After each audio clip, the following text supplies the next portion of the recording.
will praise you, O Lord of my heart. I will tell of your wonders on earth.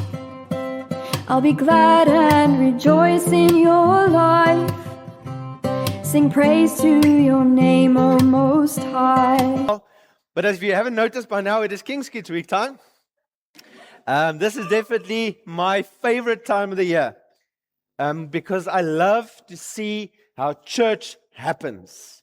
When church come together, people working together, people serving, people donating, people praying, people contributing, people caring. Now, there's a small handful of people here in front who is directly working with the kids, but they're supported by a crowd of people carrying them in prayer and support. And it's hard work. For the last week or two, it's been an average of about 14 to 16 hours work days for my wife and myself, and I think for Larissa and some other ones as well, to get everything in place. It's hard work. And I've never looked back afterward and said, well, that wasn't worth it. Because it always is. A whole week centered on the gospel for kids, leading kids to Christ and their families hopefully too. How can that not be worth it? And so today what we want to do is when we think about how this is a church ministry, we want to talk about church. We want to learn about church. And that's why the title for today is Church as God Intended. It is so important to understand that church is God's idea. It is designed by Him. He gave it its framework, He gave it its purpose, and it's not for us to redesign it. He never gave us the freedom to say, here's this church thing, do whatever you want with it. He said, here is my church I invite you into, and this is what church is all about. Imagine, and like I said, a lot of people want to redesign church. Imagine we do that with other things in life. Imagine you get selected for the Springbok rugby team, and you run out there. And what is your goal as the Springbok rugby team? Get the most points. Get it. I don't know anything about rugby.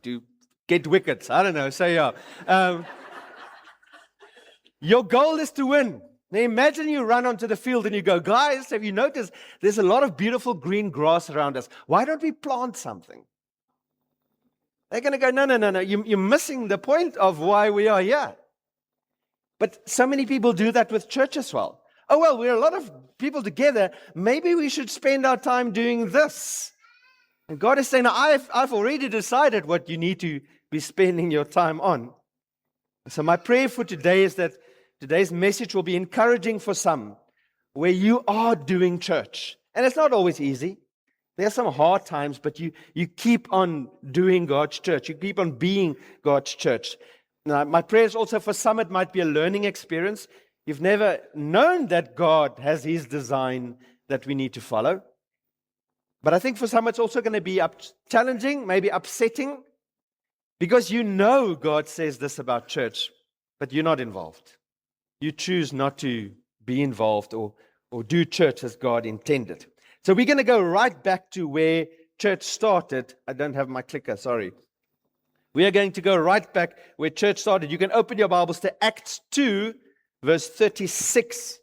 We're going to read all the way from 36. I'm going to encourage you to open your Bible because we're going to read as we discuss.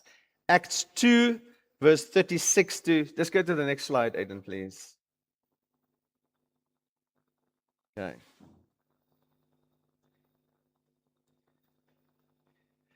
What is the context here in Acts 2, verse 36? The Holy Spirit has just been poured out. The gift promised by Jesus that would enable them to go out and to be witnesses.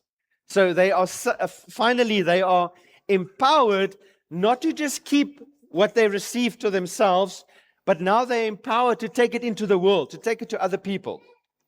And Peter, with the 11 of them, he stands up and he preaches the gospel. Now, he doesn't hold back punches, eh? So he's standing right in front of everyone who a couple of days back shouted, "Crucify him." And he tells them, verse 23, "This Jesus, delivered up according to the definite plan and foreknowledge of God, you crucified and killed by the hands of lawless men." He says it like it is. But then the good news, and this is the climax of the passage in verse 36, where he says, "Let all the house of Israel, therefore, know for certain that God has made him both Lord and Christ, this Jesus whom you crucified. This is our message to the world, that Jesus was crucified, but he was raised again. And the Lord declared or showed him as both Lord and Savior, as both Lord and Christ. He's the boss, he's the master. That's what Lord means.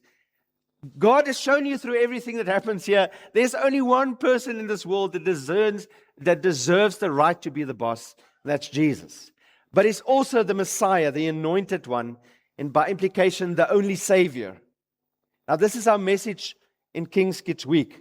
This is the mystery we're going to unravel from Colossians. I can't tell you what the mystery is, because that's going to be a spoiler alert. You'll have to come here next Sunday. I will tell to everyone who wasn't at King's Kids Week can come and hear what the mystery is.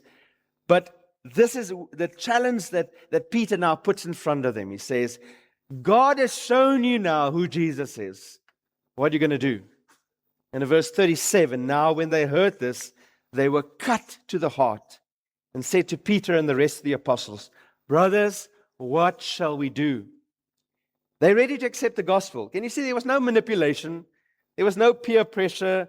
There were no coaxing with promises of streets of gold, no smoke machines and repetitive emotional music in the background. Just the truth. This is who Jesus is. And the Holy Spirit used that truth to cut them to the heart and says, I can't carry on like this. That's our prayer and our goal for King's Kids Week. Paul says we don't use deceptive methods.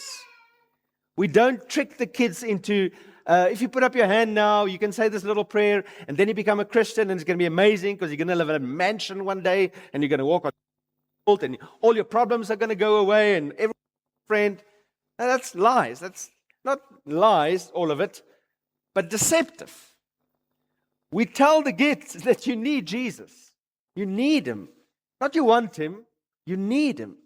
We need Jesus for life and eternity. And then once we've spread the good news, we leave it to the Holy Spirit to cut people to the heart. And so Paul then answers them in verse 38 of Peter, says, and Peter said to them, repent and be baptized, every one of you, in the name of Jesus Christ, for the forgiveness of your sins, and you will receive the gift of the Holy Spirit. For the promises for you and for your children and for all who are far off, everyone whom the Lord our God calls to himself. That's the picture of salvation. God acts first. God sends his Son. God sends Jesus to die on the cross, to pay the price, to be the perfect sacrifice, to be raised again. That's the first step. Then the next step is the Holy Spirit working with us. We are called, the Holy Spirit prepare the hearts of people. We bring the good news, and the Holy Spirit cuts them to the heart. And then the response is from the person you're speaking to. What must they now do? You must repent. You must be baptized. You must believe. That's implied here. And then the response is again from God, who says, well, if you do that, I will forgive your sins, and you will receive the Holy Spirit. Now, that is our prayer for King's Kids Week, but it's also true for today. This can be true of you today, where you are cut to the heart and say, I can't carry on living like this. This me life is not working. And get told by the Holy Spirit and shown by the Holy Spirit, I need Jesus. Now, what has this got to do with church? We're going to go into the next passage now that talks about church. And one thing you need to realize is that church is primarily for believers. All of this, all of the cutting to the heart, the repenting, and all of that, that must first happen before church really makes sense for you. Now we are obviously very happy if unbelievers come to church so that they can hear the good news. But church as God intended doesn't always make sense to unbelievers. And what some people then do is they say, but let's bend church to make unbelievers feel at home the most possible way they can. Let's change things so that no one comes in and feels offended. No one is challenged. Everyone just feels how happy and a lovely place this is. We can't do that. Imagine again, we do life like that. Imagine you say, we need to redesign hospitals. We need to make the visitors feel more comfortable. We need to switch off all these beeping machines. They're just making a lot of noise. The visitors are very upset by this. Very triggering for the visitors. Okay. And remove the beds. The beds are taking up a lot of space here. We need some couches for the visitors. Is that going to be a hospital still? No. A hospital needs to be a place that when a visitor walks in, they say, when I'm sick, I want to come here. This place can help me. And church needs to be the same place.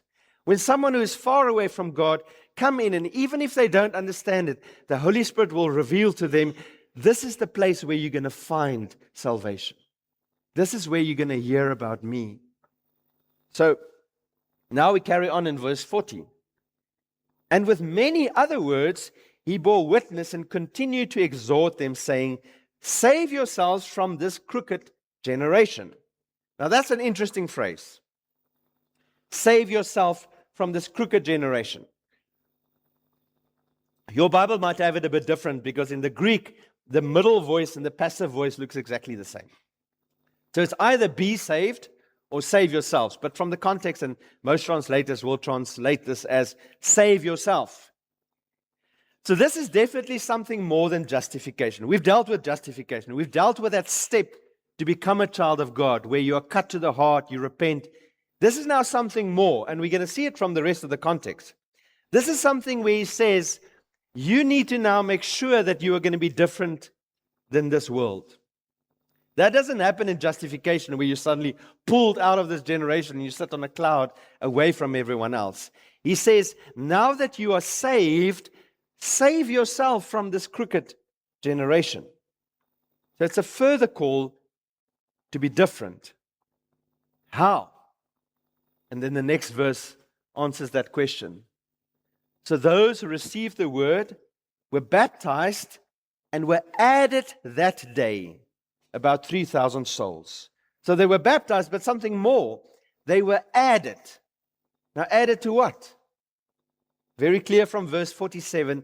They were added to the church. So God is saying, you get saved not because you go to church, not because your name is somewhere in a church book. You get saved when you hear the good news. You are cut to the heart. You say, Lord, what must I do? And he says, repent and believe and follow. And then the result of that is, now I'm added to the church so that I can save myself from this crooked generation. So now he carries on and explains to you, how does this church look? One day when we preach through Acts, we'll spend 3 years in this passage, but we're going to focus on 3 things today. That he says, this is what I intend church to be. This is what God says. Right, this is right at the beginning. This is the blueprint for church. The first thing is, the church is intended to be devoted. If you read there in verse 42, and they devoted themselves to what? 4 things. The apostles' teaching, the fellowship, the community, to the breaking of bread, the obedience, the focus on Jesus, and the prayers. And all came upon every soul, and many wonders and signs were being done through the apostles. The blueprint for the church, these are the 4 things that the church should primarily focusing on. The word, that's the teaching of the apostles. The community, caring for each other. The obedience to focus on Jesus, the breaking of bread, and praying. And this devoted is such a rich word in the Greek. It means to continue to do something with intense effort, with a possible implication that you're going to do it in spite of difficulty. So it wasn't this idea that I'm added to the church. Okay, is my name on the book? Okay, cool. I'll see you when there's no rugby on TV. Okay. I'll come when I have nothing else to do. Where do I join that ministry group? Which one? No, the complaints department. I want to join the complaints department. Where's that ministry group? They were devoted to this idea of church. Now again, our primary devotion is to Jesus. Of course, our primary devotion is to Jesus. But to say that I'm only devoted to Jesus and that I don't need the church is to be disobedient to God's blueprint for the church. They were not only devoted to Jesus, they were devoted to the church. They were devoted to teaching. They were devoted to community. Now, you have to ask yourself, does devoted explain your involvement with church? Because you're either going to be devoted to the church and the business of Jesus, or you're going to be devoted to the world. It's never both. And so how do I know where I'm devoted? Where do I prefer to spend my free time? Where do I run to when it's not going well with me? Where do I feel at home? Now, I already know what some of your responses will be. Yeah, but church is very broken. Yes, so are you. You will fit in well. Church hurt me. Yeah, they do that. And it's sad that they do. But we don't give up on church because we had a bad experience. In the same way, we don't give up on eating because we've had bad experience with food. We find out what the problem is and we avoid that type of food.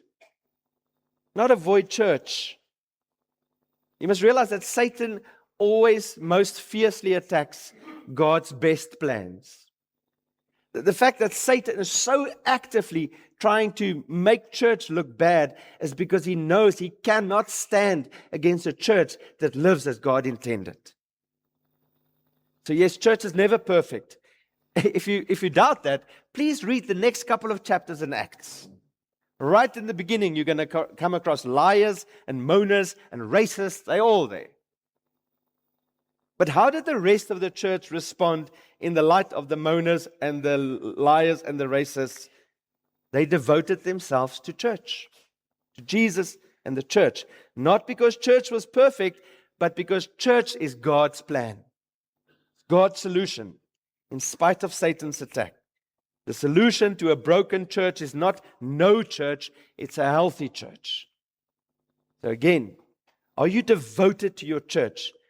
Not because of the people, but because it's God's church and it's His plan.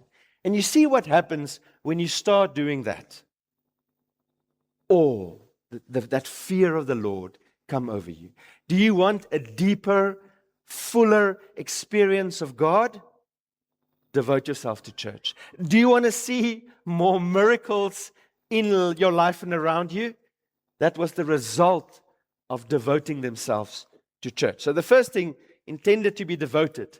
The second thing, the church is intended to be together. Verse 44 and 45.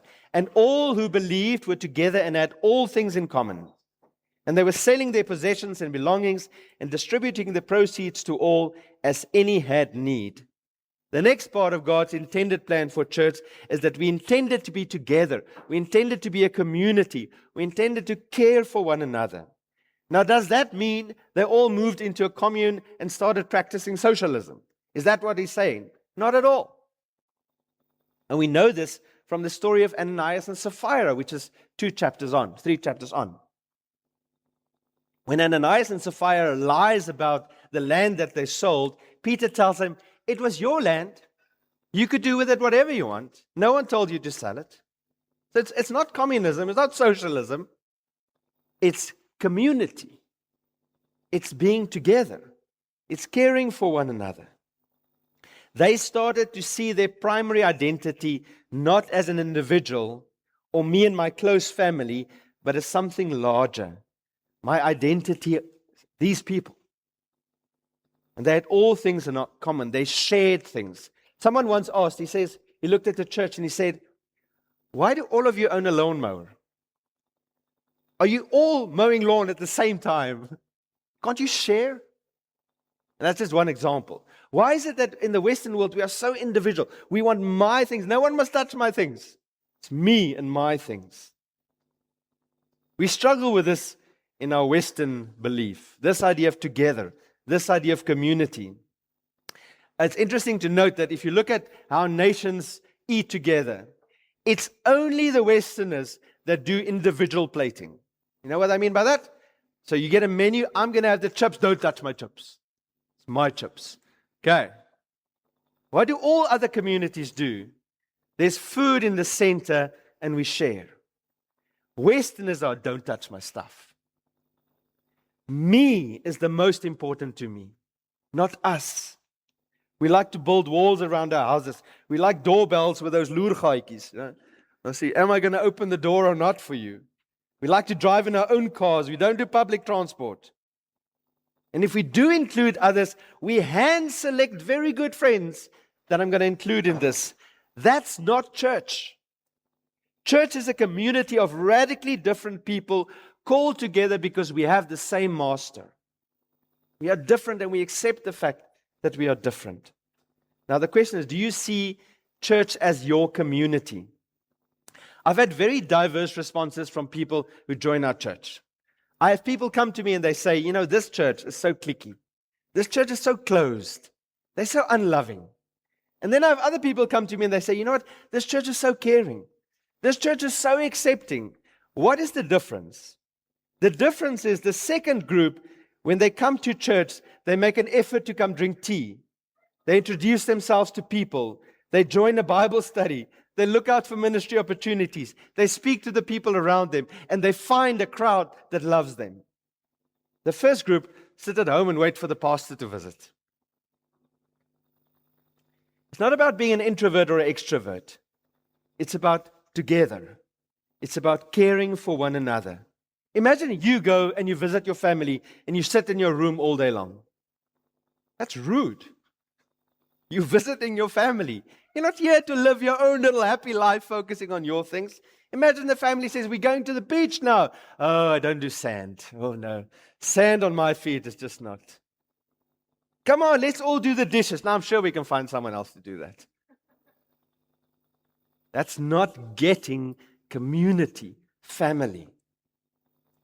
Now, sometimes people make comments in our church, and I don't think they realize how deeply it hurts me, not because of what they're complaining about, but how what they're complaining about shows their heart. This I've heard more than once. When we have a combined service like this, I can't believe we sang an Afrikaans song. I can't believe Carl J. picked an Afrikaans song for us. Meanwhile, there's an Afrikaans guy sitting next to you. His eyes are skewing double because he's concentrating to understand this message in English. And you are so upset because someone else gets to sing in their language next to you. So self-centered. So unaware of the people around me. Now again, luckily that's not the majority. Luckily, weeks like King's Kids Week shows me we love doing things together. Stilbaai Baptist Church love coming together and doing something for the greater good. It is such a pleasure that when I get messages from parents now saying, what food must I send? How much must I pay? We say, listen, we're going to give them the best biscuits you're going to find in town. They're going to get fruit. They're going to get fruit juice. And what about water? We'll give them osmosis water. We'll give them quality water. And what about money? No, it's all covered. We help to see the community experience grace. That's what it's about. So intended to be devoted, intended to be together. And the next one is intended to be different. Verse 46 and verse 47. And day by day, attending the temple together and breaking bread in their homes, they received their food with glad and generous hearts, praising God and having favor with all the people. And the Lord added to their number day by day those who are being saved. Now that's a very long sentence in the Greek. What is nice about the Greek is you can always figure out what is the main verb because it's a certain form. All the other verbs are just participles. And it's interesting that the main verb here is received their food. Now you've got to think, what does receive food got to do with church? This word received is actually a combination of two words. It's a word of receiving and being changed. It's meta and the lambano. It's a combination of the two. So it's a bit awkward to translate it like that. But what it's saying is that they started receiving things in a different way. And so if you read the whole sentence, you see the point is not what they receive or that they received, but how they started receiving. How they started to live life. How? Generous hearts. Grateful. Coming together. breaking bread in their homes. And so something changed in them. They used to be people that, I deserve this. Give me my bread. I've worked for this. Well, how dare you keep something for me?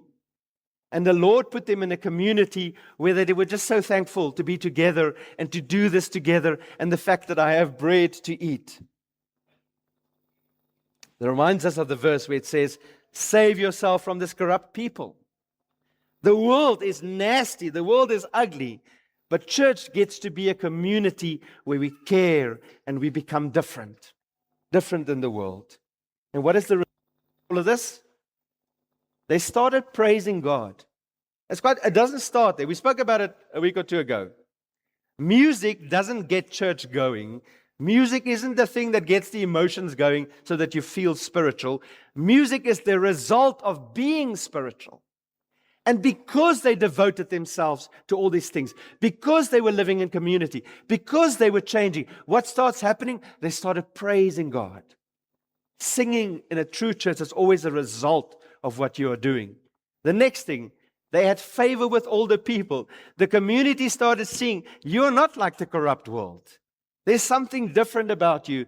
And the Lord used all of this to bring in new people. Bring in new people. People got saved. In conclusion, question we all have to ask ourselves is, are we doing or being church as God intended? Now again, I hope this message is an encouragement for those who are in it. And it's not always easy. It's hard sometimes because people are difficult. Even in this church. Can you believe it? We have difficult people in this church. It's hard. But that's God's plan. And when we commit to it, we get it. We start seeing the change. We start experiencing it. Again, like Hope for Some, it was a learning experience. You never knew that God wanted you to do all these things. You always thought it was optional extras. I got my ticket to heaven. That's it, eh? I don't need anything more. God says, no. Church. Church is the natural result of being saved. But I know, again, for some, this is a challenge. And I know it's hard. My wife, Renee, said a while back, it's easy to accept being treated badly by unbelievers. It's easy to accept it because how do you expect unbelievers to treat you well? They don't have the Lord. They don't have the Spirit. But it's hard to accept when believers treat you badly. It's hard when it's the believers that hurt you by what they say and by what they do. It's rough. But again, it's no excuse to give up on God's plan. If you have this negativity about church, go and speak to God about it. Take it to the Lord. Let Him deal with it. Because you know what you are doing when you're going to Jesus to speak about the church. You're going to Jesus to speak about His bride. And He said, your bride was nasty to me. And He says, let's sort it out. Let's fix this. The solution to a bad church is not no church, it's a healthy church. And how do you get a healthy church? You go back to God's intended plan. You devote yourself to the Bible and to the teaching. You devote yourself to community. You devote yourself to obedience and to Jesus. You devote yourself to prayer. You focus on being together.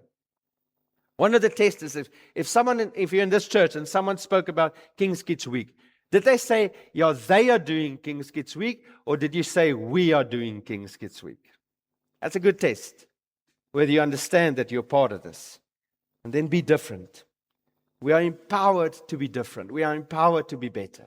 Let's live that power out. Let's pray together.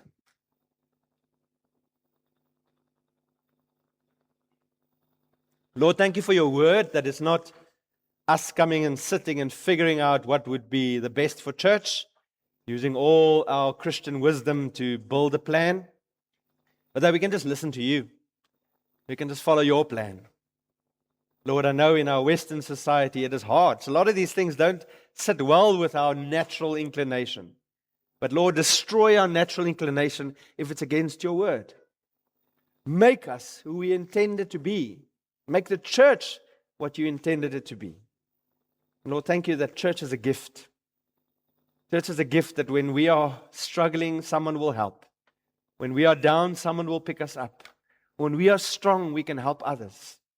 Lord, thank you. Thank you for this gift that we don't have to walk life alone. We praise you and we thank you for this in Jesus' name. Amen. I will praise you, O Lord of my heart. I will tell of your wonders on earth. I'll be glad and rejoice in your life. Sing praise to your name, O Most High.